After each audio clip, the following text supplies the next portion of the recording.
Even though this question has 1,000 permutations, at the end of the day, I think each employer is asking the same thing. What do I need to do now to protect both the physical and financial safety of my employees and my clients?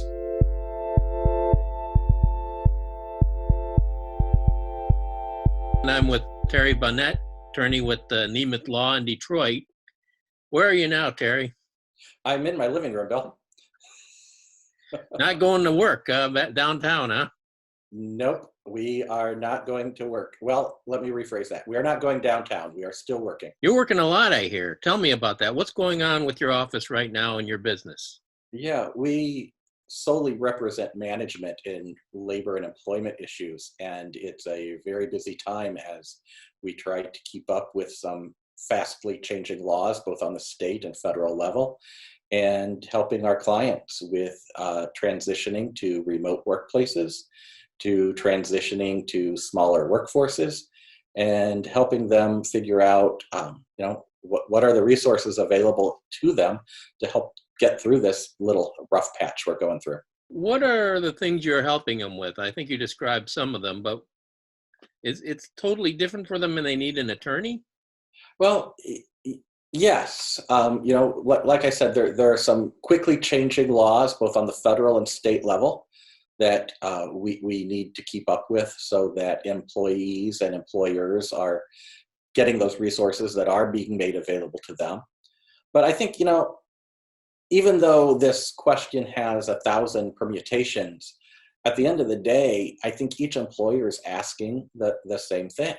What do I need to do now to protect both the physical and financial safety of my employees and my clients? Are you hearing anything about how do they feel about the governor's decision to basically to shut down a lot of business in the state? No, quite frankly, none of the people that I have talked to have been talking about the governor. They're just concerned about what they need to do to get resources in place, get their workforce in place, to find out what's available to those members of their workforce that they're not able to utilize right now.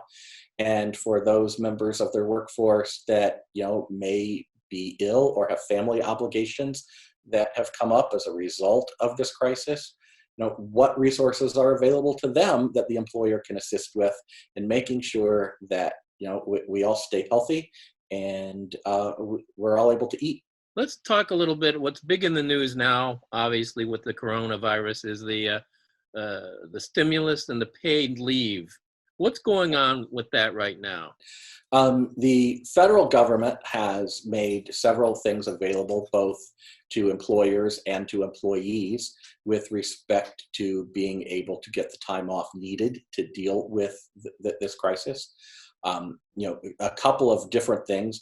There has been massive expansion of unemployment that's available for those that can't work right now for whatever COVID-19 related reason that might be. There have been paid sick leave made available for employers who have fewer than 500 employees. That paid sick leave might become reimbursable through certain tax credits that are now available to the employer. And we've also seen an expansion of the Family Medical Leave Act that allows for those people who have childcare needs due to the closure of a school, not because of any illness, which already probably would have been protected for a lot of people, but for those situations in which a school is closed and there's no available childcare, emergency FIM law is now available to a large number of employees. Are you talking to your clients a lot about this whole thing? Is that one of the big things they have to worry about? It is. These are new laws. They were written very quickly.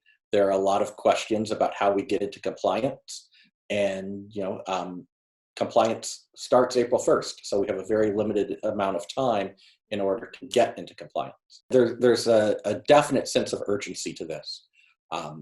People not being able to come to work, people that don't have work available to them, and it's right now, and it needs to be dealt with right now.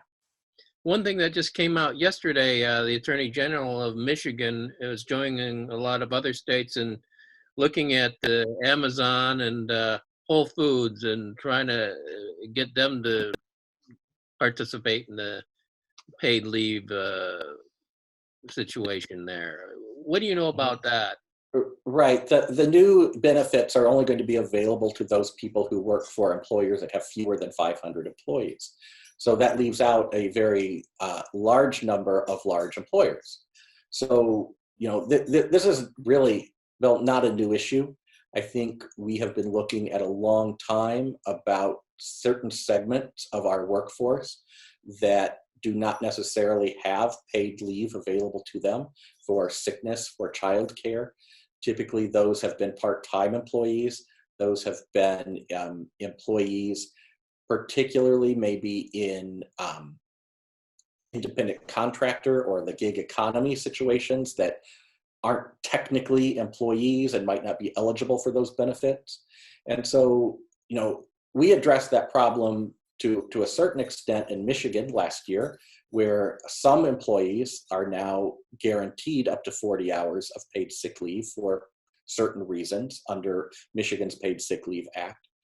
But certainly nationally, there are still a large number of employees that don't have available benefits to them.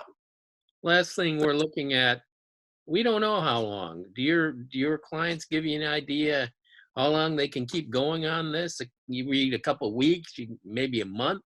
What could go longer? Well, the governor's order for stay at home is currently scheduled to expire on April 14th, April 13th. We go back on April 14th. But that order has built-in ability to extend if necessary. So this is unprecedented. I don't think anybody is in a position to guess how long this is going to be necessary. Well, thanks for doing this. Maybe we can check in every so often as this thing keeps going. Okay, and maybe we'll paint or something so it looks different. You can find more at onedetroitpbs.org or subscribe to our social media channels and sign up for our One Detroit newsletter.